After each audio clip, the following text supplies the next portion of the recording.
Hello friends and welcome to my job post channel. और जैसे आपको पता है कि मध्य प्रदेश जेल प्रहरी का जो एग्ज़ाम्स हुए थे दिसंबर में, उसके रिजल्ट्स आ गए हैं।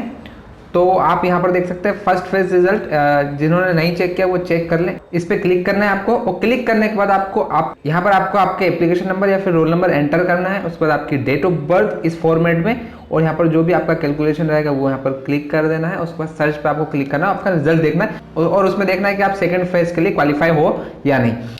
इसी के साथ मैं आपको बता दूं कि इसके रिजल्ट नोट में अगर आप देखेंगे तो जो टोटल नंबर ऑफ पद थे, जो 282 रिक्त पद थे, उसके 10 गुना अभ्यर्थियों को द्वितीय चरण के लिए बुलाया जाएगा। उन द्वितीय चरण में आपके 10 times of candidates will be selected and आपका कंपटीशन 10 गुना विद्यार्थियों से रहेगा। चलो देख लेते हैं इसके बाद प्रिपरेशन कैसे करनी है और आपका फिजिकल किस प्रकार से होगा, ये अपन देखते हैं। How to prepare for MP jail Prahari physical exam. जिन लोगों को फिजिकल का ज्यादा आइडिया नहीं है कि क्या क्या पूछा जाएगा, तो उसको मैं शॉर्ट में बता देता हूँ। तो मैं सीरियल वाइज बता देता हूँ क्या क्या होने वाला है फिजिकल में। जो पहला टेस्ट होगा फिजिकल में वो होगा हाइट का। सबसे पहले हाइट नापी जाएगी फीमेल और मेल कैंडिडेट दोनों के लिए। तो जो हाइट है मेल कैंडिडेट्स के लिए वो है 165 centimetre and for female candidates it's 158 centimetre. सबसे पहले हाइट मेजरमेंट की जाएगी। अगर आप इस एलिजिबिलिटी क्राइटेरिया को पूरा करते हैं तब आप सेकंड स्टेज के लिए आते हैं, जिसमें पुरुषों के लिए सीने की माप होगी और वो होगी 83 सेंटीमीटर, जो कि बिना फ्लाई होनी चाहिए। मैं एक बार और रिपीट कर देता हूं, 83 सेंटीमीटर्स।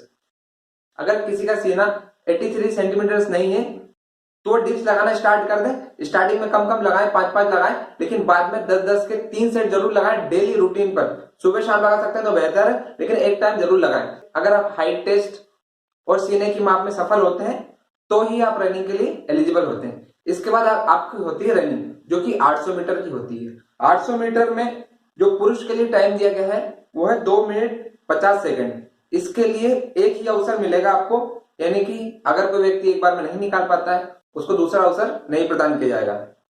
फीमेल कैंडिडेट के लिए 4 मिनट का टाइम रहेगा, आपको 800 मीटर उसमें निकालने हैं। और जो एक्स आर्मी मैन है और जो होमगार्ड के सैनिक हैं, यानी कि नगर सैनिक, उनके लिए 3 मिनट 15 सेकंड का टाइम रहेगा। अब रनिंग की तैयारी कैसे करनी है? रनिंग की तैयारी आपको पहले दिन 800 मीटर नहीं निकालनी है। जब आप प्रैक्टिस कर रहे हैं, प्रैक्टिस करते समय आप पहले अपना स्टेमिना बढ़ाएं। 203 किलोमीटर दौड़े कम से कम 15 दिन, धीरे धीरे दौड़े। उसके बाद आप टाइमिंग लगाना स्टार्ट कर सकते हैं, क्योंकि आप पहले दिन जाएंगे और अगर आप सोचते हैं कि 800 मीटर पहले दिन निकाल लेंगे तो हो सकता है कुछ लोग निकाल सकते हैं, लेकिन अधिकांश लोग नहीं निकाल पाएंगे। इसलिए जरूरी है आपको कि आप पहले अपना स्टेमिना डेवलप करें, उसके बाद टाइमिंग निकालें। और टाइमिंग जैसे आपका 2 मिनट 50 सेकंड है पुरुषों के लिए, 4 मिनट है महिलाओं के लिए और 3 मिनट 15 सेकंड है होमगार्ड और एक सर्विसमैन के लिए। तो आप इसमें 5 सेकंड का मार्जिन लेके चलें। पुरुष कम से कम 2 मिनट 45 सेकंड में यहाँ पर प्रैक्टिस करते समय निकाल के जाएं, क्योंकि हो सकता है वहां पर कैसा ग्राउंड हो, आपकी वहां की प्रैक्टिस ना होगी। और फीमेल कैंडिडेट्स 3 मिनट 50 सेकंड का टारगेट रखें जब आप प्रैक्टिस कर रहे हैं। और एक सर्विसमैन और होमगार्ड के सैनिक 3 मिनट 10 सेकंड का टारगेट रखें, तभी आप वहां पर कॉन्फिडेंट होकर दौड़ पाएंगे और एग्जाम और आप रनिंग निकाल सकते हैं। अगर आप रनिंग में सक्सेसफुल होते हैं उसके बाद आपको अगला स्टेप रहेगा गोला फेंकने का। गोला फेंक में 3 चांसेस दिए जाते हैं, यानी कि अगर आपने पहली बार में पास कर लिया है तो आपको अगले 2 चांस नहीं फेंकना है, आप पास हो। अगर आप पहली बार में नहीं फेंक पाते हैं तो दूसरी बार में फेंक सकते हैं, और अगर दूसरी बार में भी असफल होते हैं तो आप तीसरी बार में फेंक सकते हैं। लेकिन तीसरी बार में आपको फेंकना आवश्यक होगा, जो आपको मिनिमम लेंथ दी गई उसके। अगर उसमें भी नहीं फेंक पाते तो आप अपात्र घोषित किए जाते हैं। इसमें भी सभी के लिए अलग अलग क्राइटेरिया है। जो मेल कैंडिडेट्स हैं उनके लिए 20 फीट है, यानी कि आपको 20 फीट फेंकना है गोला। और गोले की जो वजन रहेगा वो 7.26 केजी, 7.26 किलोग्राम का वजन का गोला रहेगा। उसको आपको फेंकना है एक हाथ से, यानी कि आप कोई सा भी हाथ यूज कर सकते हैं। और एक गोला दिए रहता है, आप उसको पार कर नहीं कर सकते, यानी कि आप दौड़ के नहीं फेंक सकते। छोटा सा गोला है, उसी में से आपको फेंकना है। अगर आप उसको पार कर देते हैं तो फाउल हो जाएगा, वो अटेम्प्ट आपका निरस्त किया जाएगा। इसलिए आप प्रैक्टिस कर लें। नेक्स्ट है फीमेल कैंडिडेट्स के लिए। फीमेल कैंडिडेट्स के लिए 16 फीट फेंकना है, जो कि 4 किलोग्राम का रहेगा। और आपको 16 फीट मिनिमम फेंकना है, मैक्सिमम आप जितना चाहे उतना फेंक सकते हैं।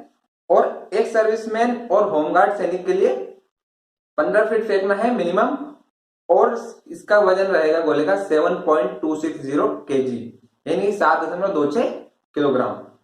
इसमें आपको 3 चांसेस दिए जाएंगे, 3 चांसेस में से किसी एक चांस में आपको पास करना ही करना है। अगर आप फेल होते हैं तो आप पूरे फिजिकल के लिए अपात्र घोषित किए जाते हैं और आप एक तरह से आपका कैंडिडेचर खत्म हो जाता है।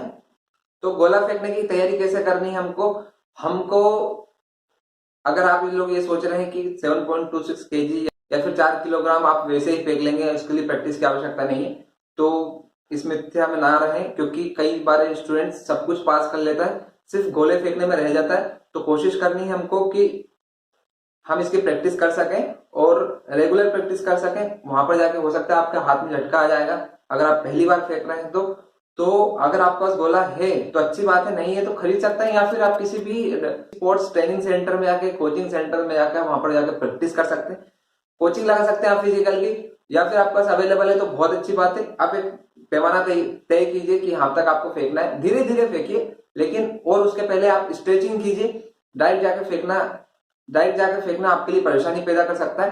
पहले आप अपनी एक्सरसाइज कीजिए, हाथ की स्ट्रेचिंग कीजिए, थोड़े डिप्स मारिए ताकि आपके हाथों में वो फ्लो आ जाए ताकि आप फेंक सकें। ये सारे फिजिकल स्टैंडर्ड है।